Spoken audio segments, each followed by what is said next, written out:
Hello friends, आज की video में हम डिस्कस करेंगे आगे का टॉपिक। और फर्स्ट कम फर्स्ट सर्व ये शेड्यूलिंग एल्गोरिदम हमने देखी थी, एग्जाम्पल भी इसके हमने कंप्लीट कर लिए थे।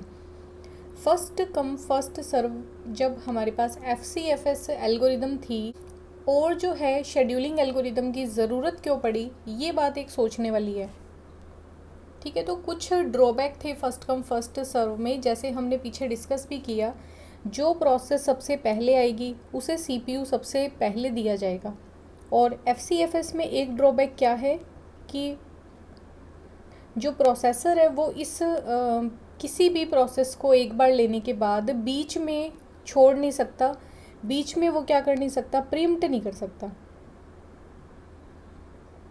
यहाँ पे प्रीम्पशन नॉट अलाउड, जिस वजह से क्या होता था, जो प्रोसेस सबसे पहले आएगी उसे CPU पहले एग्जीक्यूट करेगा, उसके बाद वो अगली प्रोसेस को एग्जीक्यूट करना शुरू करेगा। अब एक एग्जांपल हम देखेंगे, उसके बाद समझेंगे कॉन्वॉय इफ़ेक्ट क्या होता है। ये जो आपको यहाँ पे टर्म दिख रही है, डायरेक्ट पूछा जाता है कि कौन सी process scheduling algorithm convoy effect से प्रभावित होती है। तो यहाँ पे आपको 4 प्रोसेस दिख रही है, प्रोसेस 1, प्रोसेस 2, प्रोसेस 3, प्रोसेस 4। इनका सबका अराइवल टाइम क्या है, 0, 2, 3, 4। बस टाइम है 1000, यूनिट कर लो, मिनट कर लो, कुछ भी ले सकते हैं, 1।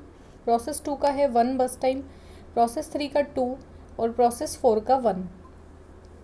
इनको 1 यूनिट टाइम चाहिए। जैसे प्रोसेस P4 को सिर्फ 1 यूनिट टाइम चाहिए और वो पूरी कंप्लीट हो जाएगी। बट FCFS क्या बोलता है, जो प्रोसेस सबसे पहले आएगी उसे CPU एलोकेट करेंगे।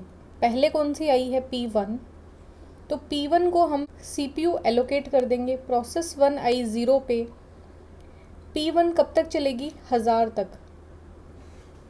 अब ये देखो कि 1000 मतलब 1000 यूनिट भी अगर लेके चलें तो 1000 यूनिट तक ये CPU का टाइम लेगी, और जब ये कंप्लीट होगी उसके बाद ये CPU को छोड़ेगी। इस प्रोसेस की वजह से, क्योंकि ये सिस्टम में पहले आई, जो छोटी प्रोसेस थी उनको इसका वेट करना पड़ेगा कि कब जो है वो 1000 यूनिट कंप्लीट करे और कब हम हमारा 1 यूनिट में काम पूरा करें। तो ये आपको पता होना चाहिए कि सिस्टम के लिए वेटिंग टाइम बढ़ाना किसी भी प्रोसेस के लिए तो वो तो बहुत ही ज़्यादा हेक्टिक हो जाएगा और अच्छा यूटिलाइजेशन नहीं माना जाता। यहाँ पे 3 प्रोसेस को वेट करना पड़ेगा। आप ये देखो कितना वेट करना पड़ेगा। तो P2 जो है वो 2 पर आई थी, 1000 कंप्लीट होने का वेट करना पड़ेगा, मतलब 998 यूनिट वेट करना पड़ेगा, उसके बाद इसको जो है CPU मिलेगा। और यूनिट कितने चाहिए इसको, CPU इसे कितनी देर के लिए चाहिए, एक ये मान लेते हैं मिनट के अंदर दे रखे हैं, तो इसे सिर्फ 1 मिनट के लिए CPU चाहिए। 1 मिनट के CPU की रिक्वायरमेंट है इसे, बट वेट कितना करना पड़ा, 998 मिनट वेट करना पड़ा। ये बाकी जो छोटी छोटी प्रोसेस थी P3, P4, इनको भी बहुत ज़्यादा वेट करना पड़ा। और होना क्या चाहिए था एक तरह से अच्छे सिस्टम में कि ये तीनों प्रोसेस जो कम CPU का टाइम लेना चाहती है उनको हमें पहले एग्जीक्यूट करना चाहिए था, है ना। तो फर्स्ट कम फर्स्ट सर्व में सबसे बड़ा ड्रॉबैक क्या है, जो छोटी प्रोसेस हैं सिस्टम में जो बाद में आई उन्हें बहुत ज़्यादा वेट करना पड़ रहा था। इस वजह से इस इफ़ेक्ट को बोलते हैं कॉन्वॉय इफ़ेक्ट। अब क्वेश्चन क्या आता है, कॉन्वॉय इफ़ेक्ट कौन सी शेड्यूलिंग एल्गोरिदम में देखा जाता है, तो वो है FCFS में। डायरेक्ट क्वेश्चन आता है ये, और कोई भी पेपर हम डिस्कस करेंगे वहाँ पे मैं आपको ये क्वेश्चन दिखा भी दूँगी कि किस तरीके से ये वाला क्वेश्चन पूछा जाता है।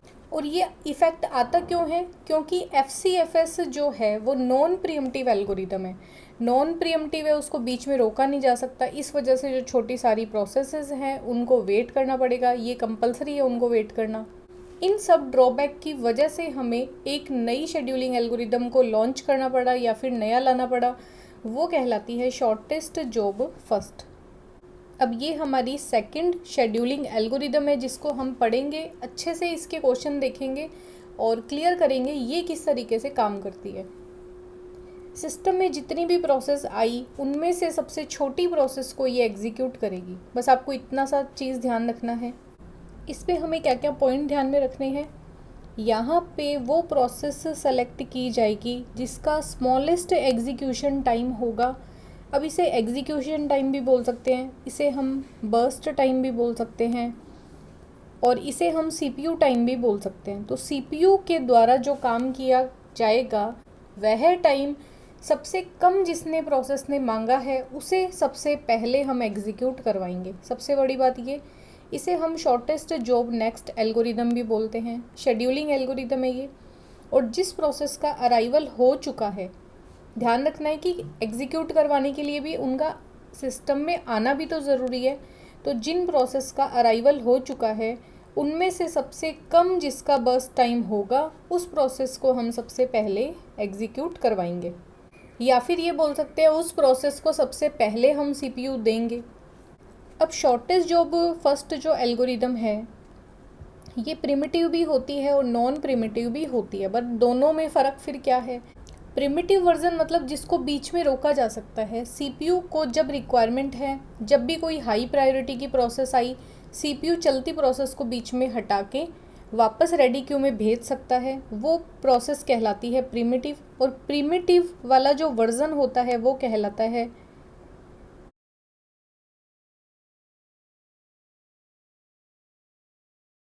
और वह वर्जन जो नॉन प्रिमिटिव है, जिसको बीच में रोका नहीं जा सकता, वो ही हम अब पढ़ रहे हैं शॉर्टेस्ट जॉब फर्स्ट।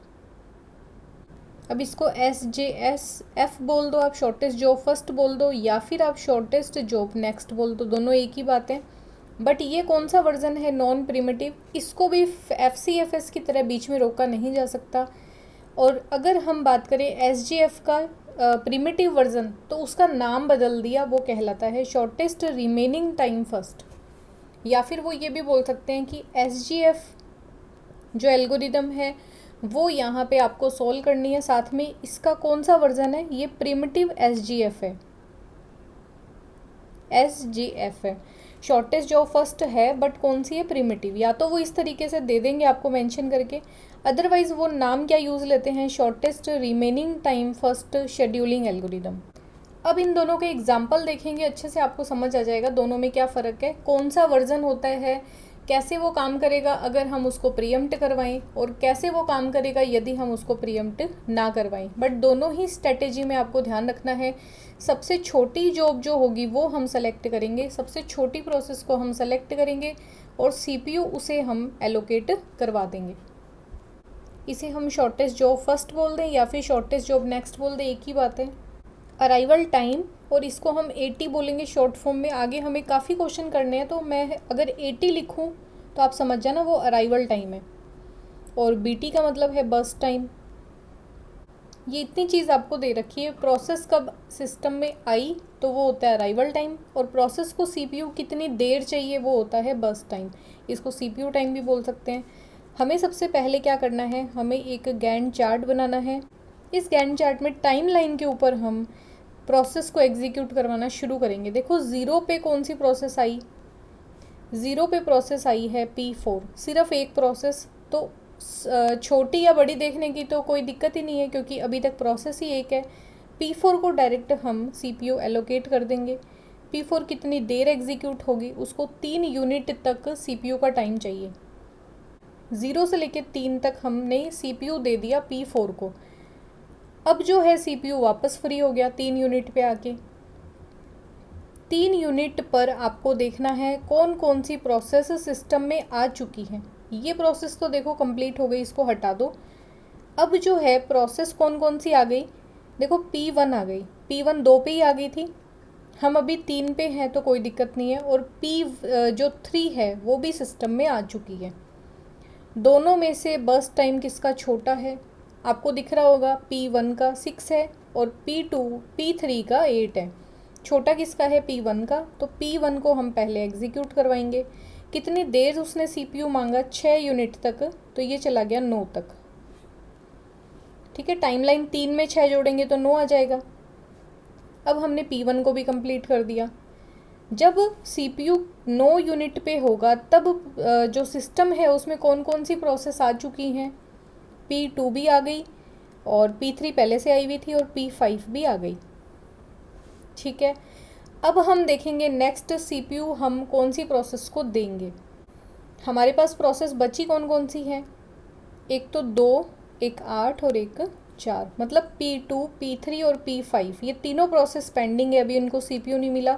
सबसे कम बस टाइम किसका है? P2 का। तो P2 को ही हम CPU देंगे। कितने यूनिट तक उसने CPU का यूज़ किया? 2 यूनिट तक। तो 9 और 2 को जब जोड़ेंगे तो आएगा 11। 11 टाइम लाइन पे आके CPU फिर से आइडल हो गया, फ्री हो गया, और P2 प्रोसेस को इसने पूरा कर दिया। अब बात करेंगे P3 की और P5 की। दोनों में से किसका एग्जीक्यूशन टाइम CPU टाइम कम है? तो वो है P5 का, इसलिए P5 को हम CPU दे देंगे। 4 यूनिट तक उसने CPU को यूज़ किया, टाइमलाइन पे टाइम आ गया 15। P5 भी कंप्लीट हो गई, और P5 के कंप्लीट होते ही सिस्टम में सिर्फ एक प्रोसेस बची, वो है P3। तो P3 को सबसे लास्ट में CPU मिला। कितने यूनिट चाहिए था? 8 यूनिट। 15 में 8 जोड़ेंगे कितना आया? 23। यहाँ पे आके सभी प्रोसेस को CPU मिल चुका है, सारी प्रोसेस सिस्टम से बाहर जा चुकी है, पूरी एग्जीक्यूट करवा दी है हमने। बस टाइम के बाद हम क्या लिखते हैं? यहाँ पे हम लिखते हैं अब इसका कंप्लीशन टाइम। प्रोसेस कब कंप्लीट हुई? देखो P1 कब कंप्लीट हुई है? 9 यूनिट पे, तो यहाँ पे 9 लिख देंगे। P2 कब कंप्लीट हुई? 11 पे, तो यहाँ 11 लिख देंगे। P3 कब कंप्लीट हुई? 23 पे, 23 लिख देंगे। P4 जो है वो 3 पे कंप्लीट हुई थी, 3 लिख देंगे। और P5 15 पे कंप्लीट हुई है, यहाँ पे 15 लिख देंगे। कंप्लीशन टाइम के बाद, अब कंप्लीशन टाइम में बताओ कौन कौन से टाइम इन्वॉल्व है? कंप्लीशन टाइम का मतलब होता है इसमें अराइवल टाइम भी है, इसमें बस टाइम भी है, और इसमें वेटिंग टाइम भी है। हमें अब निकालना है टर्न अराउंड टाइम, जिसको हम TAT बोलते हैं शॉर्ट फॉर्म में, turn around time. Turn around time का मतलब BT टाइम, बस टाइम प्लस वेटिंग टाइम, ये दोनों टाइम होते हैं टर्न अराउंड टाइम। तो कंप्लीशन टाइम में से अराइवल टाइम को जब माइनस करेंगे तो इन दोनों का कॉम्बिनेशन हमें मिल जाएगा। ठीक है, वही हम यहाँ पे करेंगे। कंप्लीशन टाइम में से 9 में से हम अराइवल टाइम को माइनस कर देंगे। अराइवल टाइम कितना है? 2। 2 को माइनस करेंगे कितना आया? 7। प्रोसेस 1 का टर्न अराउंड टाइम कितना है? 7 यूनिट। प्रोसेस 2 का 11 माइनस 5 कितना आ गया? 6 unit. 23 minus 1 22 unit. 3 minus 0 3 unit, और 15 माइनस 4 11 यूनिट। ये आ गया इनका टर्न अराउंड टाइम। अब लास्ट में हम कैलकुलेट करते हैं वेटिंग टाइम, कि प्रोसेस ने कितना वेट किया। टर्न अराउंड में देखो क्या क्या चीज़ें हैं, बस टाइम प्लस वेटिंग टाइम। चाहिए क्या? सिर्फ वेटिंग टाइम। तो टर्न अराउंड में से BT को माइनस कर दो, बस टाइम को माइनस कर दो, आपका क्या आ जाएगा? Waiting time. टर्न अराउंड है 7, 7 में से BT को माइनस कर दो, माइनस करेंगे 6 आया, हमें मिला हमें 1। अब इसमें 6 में से माइनस कर दो 2 को, मिला हमें 4। 22 में से माइनस कर दो 8 को, हमें मिला 14। 3 में से माइनस कर दो 3 को, मिलेगा 0। 11 में से माइनस कर दो 4 को, तो मिलेगा 7। तो इस तरीके से आपको turn around time, completion time और वेटिंग टाइम को कैलकुलेट करना है। ध्यान क्या रखना है शॉर्टेज ऑफ फर्स्ट में, कि सबसे छोटी प्रोसेस, वह सारी प्रोसेस जो अराइवल हो चुकी है, सिस्टम में आ चुकी है, उनमें से सबसे छोटी प्रोसेस को हमें CPU एलोकेट करना है, और CPU से वो अपना काम करवाएगी जितने यूनिट उसने डिमांड की। क्वेश्चन अब यहाँ पे क्या आ सकता है, वो पूछ सकते हैं average waiting time. Average waiting time कैसे निकालेंगे? पहले आप वेटिंग टाइम का पूरा टोटल कर लो। 14 4 18, 18 और 2 20, 20 और 5 25 और 1 26, टोटल है 26। कितनी नंबर ऑफ प्रोसेस हैं? नंबर ऑफ प्रोसेस हैं 5, 5 का इसमें भाग दे दो, 5 5 25 और 5 दूना 10। एवरेज वेटिंग टाइम कितना है? 5.2। जैसे एवरेज कैलकुलेट करते हैं वैसे ही यहाँ पे भी करना है। एवरेज कंप्लीशन टाइम पूछेंगे तो इनका टोटल करके 5 से भाग दे दो। इस तरीके से ही क्वेश्चन पूछा जाता है, या फिर पर्टिकुलर प्रोसेस का पूछ लिया जाएगा P3 का टर्न अराउंड टाइम क्या है। ठीक है, तो वो भी आपको ऐसे कैलकुलेट करना है। टर्न अराउंड टाइम कितना है? 22 P3 का। ठीक है, ये होती है आपकी शॉर्टेस्ट जॉब फर्स्ट एल्गोरिदम। और नेक्स्ट वीडियो में हम इसके 4-5 क्वेश्चन डिस्कस करेंगे, एग्जाम्पल से क्या है और चीज़ें क्लियर होती हैं डेप्थ में। उसके बाद हम बात करेंगे शॉर्टेस्ट रिमेनिंग टाइम फर्स्ट, या फिर ये बोल सकते हैं कि शॉर्टेस्ट जॉब फर्स्ट का प्रिमिटिव वर्जन है ना, वो हम आगे वाली वीडियो में देखेंगे, उनके क्वेश्चंस करेंगे, आपको अच्छे से समझ आ जाएगा। बस आपको करना क्या है, साथ साथ में प्रैक्टिस करनी है, सिर्फ वीडियो को देखना नहीं है, नोट्स भी बनाने हैं। और वीडियो आपको अच्छा लगा है तो इसे लाइक करें, चैनल को सब्सक्राइब ज़रूर करें। मिलते हैं नेक्स्ट वीडियो में। Thanks for watching.